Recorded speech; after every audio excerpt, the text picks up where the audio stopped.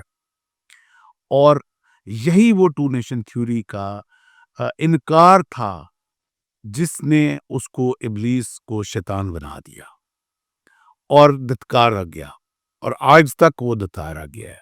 اور میرے نزدیک جو ٹو نیشن تھیوری کا انکاری ہے وہ ابلیس کا ساتھی ہے، اور جو ٹو نیشن تھیوری کا لور ہے وہ آدم سے لے کے میرے آقا صلی اللہ علیہ وسلم کے ساتھ ان کی اطاعت میں ہے اور محبت میں ہے.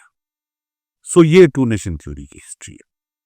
اب آ جاتے ہیں کہ اس کی آج کے وقت میں کیا امپورٹنس ہے.